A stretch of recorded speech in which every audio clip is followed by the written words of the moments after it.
Welcome to the Property Investors Podcast. Thanks so much for tuning in. Make sure you subscribe so you never miss an upload. You can catch us on Apple Podcasts, Spotify, and YouTube. Enjoy this week's show and don't forget to share it with all your friends. Hey, I'm Russell Leeds. Hey, I'm Ricci Mandal. And welcome to the Property Investors Podcast. On this week's show, HMRC issue a warning for UK landlords. Now, this is quite a big, hot topic at the moment. It's been quite controversial. So two companies, Property118 and Less Tax for Landlords, have created a scheme to try and help UK landlords pay less tax. And it sounds like it's a bit of a grey area. There's been a bit of debate about whether this is tax evasion or tax avoidance. Are we going to have to be putting in a lot of disclaimers, generally speaking? Yeah, I suppose we start off, we are not tax advisors. No. This is not tax advice. And now we're going to go and advise. So go ahead, Rick. Well, I mean, first of all, this is all around Section 24 tax. It's all about Section 24. Do you want to explain what Section 24 actually is? Yeah, so Section 24, also known as the Section 24 Tax Act, or the Tenant Tax, impacts landlords in the UK who have mortgages on their rental properties. Now, in simple terms, this means that this legislation changes the way mortgage interest payments can be used to offset rental income for tax purposes. Yeah, so basically, if you own a property, you are a business, you're running a business, right? Yep. So you should pay tax. Because you generate an income from a Correct. product or service. Correct. Product. And you pay tax on your profits. Yes. Right? So what used to happen is your rental income would come in. Let's say you're earning £1,000 a month. But you're not earning £1,000 profit because you've got expenses. For example, your mortgage interest payments. Yep. But what Section 24 has said is you cannot count your mortgage interest payments as an expense. So if you were, let's say you were earning £1,000, you're getting £1,000 rental income, yeah, and your mortgage was 800 quid, you might look at it, your mortgage interest payment was 800 quid, you look at it and go, right, well, I've got to pay tax on 200 quid. Yeah. But now they're saying, no, you've got to pay tax on the there is a 20% exempt, but basically you've got to pay a tax on pretty much the whole 1,000 And quid. it's gotten even worse because interest rates have gone up. Well, that's the problem, right? So you've got all these landlords out there that thought, it's a bit of a pain, I'm still making profit, whatever.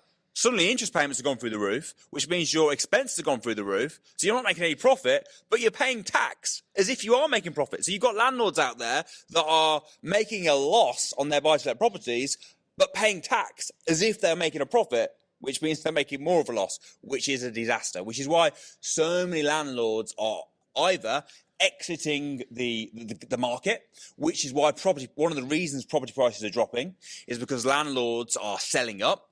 And when you're selling up, that increases the supply and the demand's not there because no one wants to buy because interest rates have gone up. So there's loads of supply, there's not as much demand, which is why the house prices are dropping. This is one of the big reasons. And it's interesting because you could look at it and go, it doesn't make any sense. Why have they done that? But it's like they've done it. They brought in the rule a little while ago now, a few years ago, to deliberately hurt landlords.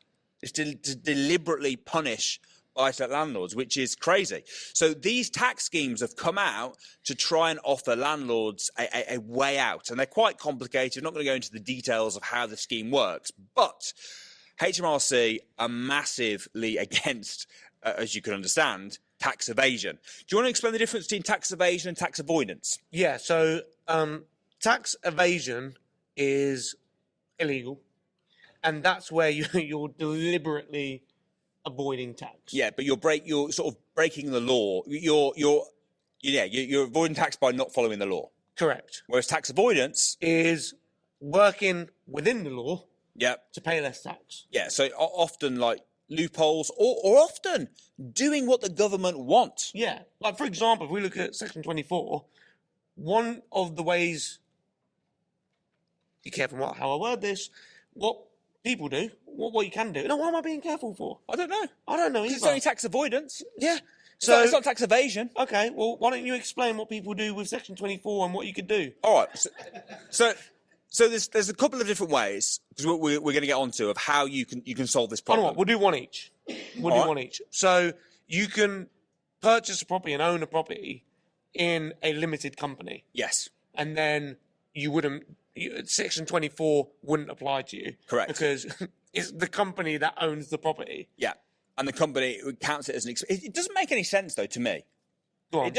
Well, although obviously you understand you own it in a company, Section 24 doesn't apply. You can count the interest payments as tax deductible expense. Therefore, you can make more money because you pay corporation tax, right? But it doesn't make. Why would they bring in a law to affect? I don't understand. I don't understand the thinking behind the law. In that, it's not fair just because you've got in a different entity, you pay you pay the tax differently, and you get hit with Section 24. Yeah, but isn't that similar to like if you have a limited company and you run a business through that limited company, the taxes are different to if you are just like a sole trader. Yeah, but you still have. There's still you get allowances as a sole trader. You do, but if something's an expense, it's an expense. If you're a sole trader and you've got something that's an expense, it's not like, oh well, you can claim your marketing as an expense when you're running a business, but as a sole trader you can't claim. So what we're saying is the business model, if you like, is the exact same. The only difference is rather than owning it in your personal name, you own it in a limited company. A limited company owns it. The reason they've done it is to try and hit amateur buy-to-let landlords. That's why they've done it. But I just think it's just a ridiculous rule. Like, it's just so unfair. It literally is discriminating against, and it's annoying. I feel sorry for the landlords. Those people that have saved up, they don't necessarily know what they're doing, like what we do, and they've saved up and they've bought a property, and now suddenly they're making a loss and paying tax. It's not fair. No. But yeah, you're right. So the first way is to buy through a limited company. Now, this can cause a problem if you already own the property. Because if you already own the property, you can't just go, oh, well, now the company owns it. You've effectively got to sell it to the company. Which means what? Stamp duty tax. Everywhere you go, man. Everywhere you go, there's tax, right? Now, there are certain ways you can get around that.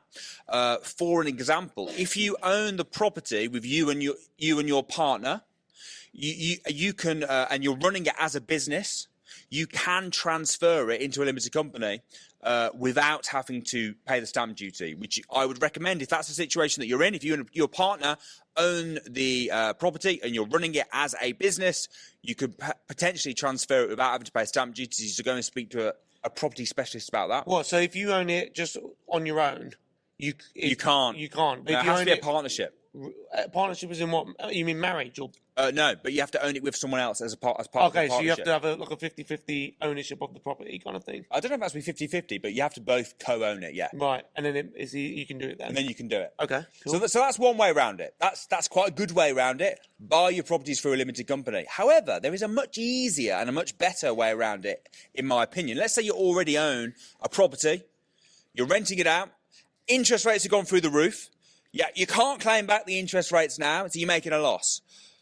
If you, and this is such a simple, brilliant technique to do that's going to save you a fortune, if you rent the property out as serviced accommodation rather than as a buy-to-let property, that is then seen as a business and Section 24 no longer applies. It's really interesting. Why is a single let not seen as a business but serviced accommodation is? I don't know. So if you rent it out as a service accommodation, yeah. So it's going to save you in two ways. The first way it's going to save you is your Section 24. Because if your interest rates have gone up, like I've got a service accommodation property that I'm renting out as service accommodation. My interest rates and my mortgage have gone up by about 400 quid. Right, so that I'd be paying tax on. I wouldn't be able to claim that back, but because I'm doing it as service accommodation, I can claim the whole thing back. But not only that, but I'm also making 3 times the rent I would if I rented it as a single let. Right, because as a single let, you're renting out per month for a certain amount. Service accommodation, it's a nightly rate rather than a monthly rate. So you're gonna make so much more money and pay less tax renting out a service accommodation. So you don't need to do tax evasion. You don't need to go and do these clever schemes with Property118 and landlords pay less tax. Literally, you can just rent it out as service accommodation. And then you save all this, you avoid the Section 24 anyway, and you make way more rent. Okay. So what I would say to people, because people are going to be listening to this thinking, well, I'm in that situation, so how do I do it? What should I do? Well, what I would say is if you own a property now and you're thinking, okay, can I do it as service accommodation? I think the first thing is I wouldn't recommend someone just to turn it into service accommodation. I would recommend, first of all, doing due diligence and understanding how the business model works as service accommodation first, because yes, you can make a lot of money through service accommodation, but if you do it wrong, not only can you lose a lot of money, but you could also ruin your reputation. If you have a load of bad reviews because you haven't run the business well, you get double bookings. So the first thing I'd do is, firstly, I'd make sure it's actually going to work as a service accommodation. Is it in the right area? Is it in a good area where there's other hotels? You need to know what nightly rate you're going to be charging. You need to know what your occupancy rates are going to be. Who your target audience is going to be. Who your target audience is going to be. And learn the business model. How do you run service accommodation as a business? How can you systemize the business? How do you put systems in place? How do you not get double bookings? How are you going to market the property? All of these things is what I'd be looking at first, and that's for me the first steps before you actually take one on, because you could end up actually losing money just by converting it. And some of this stuff we cover, we have you can get some of this information for £1. We do a crash course, it's £1. We go through this information about service accommodation. Come down to the £1 program. We can help you with this and help you transition into it. The rent-to-rent crash course. Yeah. Which is obviously, if it works for the house that you've got, you could do rent-to-rent, do it on other properties as well. Yeah. 100%. And do you know what a great starting point would be? A great starting point, the first thought I'd have is, okay, is there a hotel near this property? Because if there's a hotel, hotels spend hundreds of thousands of pounds on due diligence and research before they actually run it as a hotel, before they even get it up and going. They have to do all their research, of course, because it's a business. So if there's a hotel there, the chances are it would probably work as service accommodation. Yeah. Do you know what, though? I actually think service accommodation works in lots of areas as well that you wouldn't expect. Yeah. So if I had a property now that I was doing as buy-to-let, I would be experimenting with it as SA anyway. I've spoken to so many people, our students on the academy, who have got like random properties that they've owned for ages in the middle of nowhere, and you'd think that wouldn't work, and they whack it on, and they get, it's not absolutely popping like if it was in Brighton or London, but it still really works. Even at 70% occupancy, you're making truckload more than you would as a buy-to-let. Yeah, and you know what the cool thing is as well? I know some people that even if it was at 70%, they're still making profit, but they then go and stay in it themselves. Yeah. So that little void periods that they have, they go for their own little getaways. So I stay in mine. Do you? Yeah. What, you just fancy like a few nights away, or? I tie it in with stuff. So I've got some up, for example, near where we've got family that live up there. So we'll go down once every couple of months. I'll wait for a gap. There's a gap. Oh, we'll go down. We'll stay there for a couple of nights. I've got a desk there. I can work my laptop. Yeah. And the other great thing about staying in your own as well is then you're seeing it from the guest's point of view. So it's almost like doing a mystery shop on your own product. How are the cleaners doing? Yeah. What's the check-in process? Obviously, you know the area. What's the check-in process like? How have they left it? Are they keeping up to the same high standards? Is there any work that needs doing? Yeah. Little things that you might notice. Well, it's funny you say that about the check-in, because a lot of what I kind of thought to myself and questioned when I heard about service accommodation was, why would people rather stay in a service accommodation unit than a hotel? Because did you know at the moment, as we speak, the occupancy rates for service accommodation is higher than hotels? And the reason for that, I think, is because when you go to a hotel, one, it doesn't feel like home. People want to feel at home. They want to feel comfortable. They want a bigger space, because you can pay the same amount for a service accommodation property, a whole house or a whole flat. You'd pay the same price for a whole apartment as you would a little room with a little ensuite. That's the first thing. But also, when you go to a hotel, I mean, geez, some hotels are just so slow. The check-in process is like, my goodness. Me and Samuel went to a hotel when we were on tour. Samuel's very impatient with slow hotels. Oh yeah, I have to. No, we have a rule. When we get to a hotel, he just goes, and I say to him, "You go sit, do your thing. I'll get you a drink. You chill, because I don't know how long this is going to be." Yeah. Because some hotels you get there and it's like, right, give us your name. You give them the name, then they search on the system. You have to find your name. That takes a couple of minutes. And then it's okay. If you stayed with us before, if you say you haven't stayed with them before, be ready, because they'll spiel off, right? They'll spiel off a good 10, 15 minute tutorial on where everything is in the hotel, what time breakfast is, where to go. And all I'm thinking is, I've been stood here now, 10 minutes, and I haven't even got the key to my room yet. And my point is this: for me, I want convenience. I want speed. I want convenience. I want it to be easy. And with service accommodation units, what you'll find is busy professionals, people that stay in service accommodation. One, not only are they paying the same price, if not less, for a whole property or a whole apartment as they would do compared to a room, but they're also paying for the convenience. They're paying for the speed, and that's why service accommodation has a higher occupancy rate. The biggest thing is the queue. When I went to Vegas, there was at the hotel, there was a queue. Honestly, I was 20 minutes.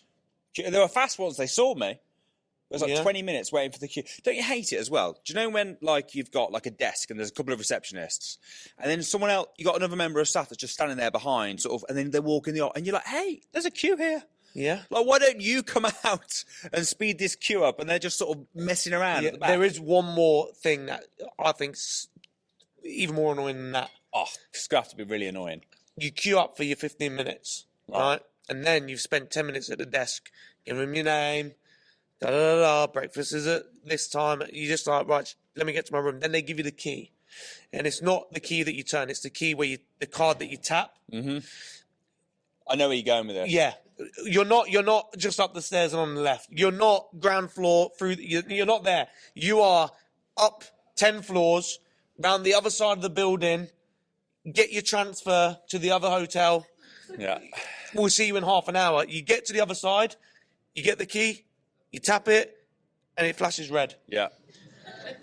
And then you're like, all right, great. You're like, oh my gosh, you try it again. Again. Sometimes it then goes green. You're like, thank God for that. Other times it just doesn't. You're there like, stays red. Please go green. And then you're thinking, right, I've got my case now. Do I leave the case here? I've got to go back down. Could I just ring? What do I do? You go into a state of panic. And then when you're in your state of panic, you calm yourself down, then you walk half an hour back to reception. And when you get back to reception, you know what the worst part is? You have to wait back in the 15-minute queue because it's unacceptable to jump the queue even though you've already got your key. I jump the queue. Do you? In that situation, I just walk straight up, I wait for a gap and go, this key that you gave me doesn't work. Wow, you're that guy. I'm that guy. I would not queue again. Do you find as well, though, do you know when you get talking about how far away it is? Yeah. Do you find, no matter what hotel in the world I stay in, no matter which company, no matter when it is, they always give me the room that's the furthest away from the lift? Always. Why is I'm that? thinking, who's got these Who rooms are that are these around people? the corner? Yeah. And also, I don't understand the whole... A lot of hotels, their premium rooms and the most expensive rooms are the furthest away as well. It's like if you want a king suite, if you want to be a member of our club and be in a king suite, no problem.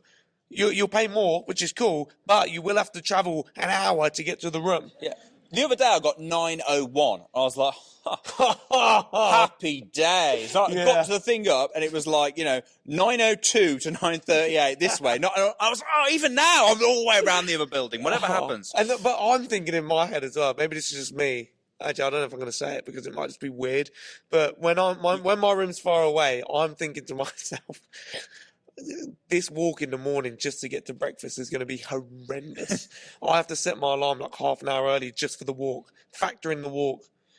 That's not what you're going to say, is it? Yeah, it was. No, it wasn't. It was. You were going to say something else that was weird, because that's not weird. That's what we've been saying for the last 5 minutes. No, but you were about to say something weird. No. That you then changed your mind on and said something that was totally normal that we've been saying. No, it's not. No, because it was weird because I'm thinking about food now. I'm thinking about breakfast. If my room's far away, the first thing I think is I'm going to be hating walking to breakfast. Tell us your weird thing. That's it. That is not it. It is it. What is your weird thing? That's it. Oh, do you think that was it? No way was it. No way was it. Guys, that was it. Ricky's got some weird hotel routine that he knows we're going to judge him for. Next time I go with you, Next time I go with you, I'm going to be like, I'm going to be watching you. I'm going to be watching you. I'm going to be finding out what your weird thing is. I'm looking forward to it. When are we going away next? That is it. Somewhere? You have to walk far in the morning for breakfast. Yeah, okay. Why is there a moth in the room? It's really annoying. It's been like... I feel like I'm getting into a bad mood now because hotels annoy me. No, it's not hotels. It's your weird thing that you don't want to share that is annoying. That is it. I have to walk far for breakfast. There is another tax benefit, by the way. And again... Oh, yeah, I forgot. Again, this whole podcast wasn't about how far you have to walk. There's tax benefit. Another tax benefit is service accommodation. And again, we are not tax advisors. Please speak to your accountant. But if you're renting out the property as service accommodation, another tax you can avoid is council tax. Now, Alright. you might look at it and go, oh, yeah, but you have to pay business rates. But most people can benefit from the business rates relief, which I can't remember the amount now, but it's quite a bit. So you can have quite a few units before you have to start paying business rates. So not only are you going to save the Section 24, if you're refurbing it like a BRR to service accommodation, you've got all the capital allowances, you've got your council tax. Service accommodation is one of the most tax efficient ways to rent out your properties. Yeah, 100%. And a lot of people that we meet, they come to the rent to rent crash course, and they learn the insights and into service accommodation. The people that I meet often have they have a perspective of investing into single lets, and after we've spoken to them, we've shown them what service accommodation is about, it often changes their mind. Oh. A lot of people suddenly are like, okay, this is what I'm going to do now. I would suggest if you're looking to invest and you want to maximize your cash flow and maximize these benefits, get on down to a rent to rent crash course. We can show you the ins and outs of it. So in fact, we'll leave a link underneath this video where you'll be able to get yourself booked on. It is quite expensive to get yourself booked onto a rent to rent crash course, though. How much is it to get booked on? It's £1, but you said that earlier. Oh, You ruined your own punchline. I ruined my own punchline. Well, it's £1, man. Get yourself booked on. It's £1, and I'll look forward to seeing you there and giving you some insights. 100%. Guys, I'm Russell Leeds. I'm Ricci Mandal. See you next week.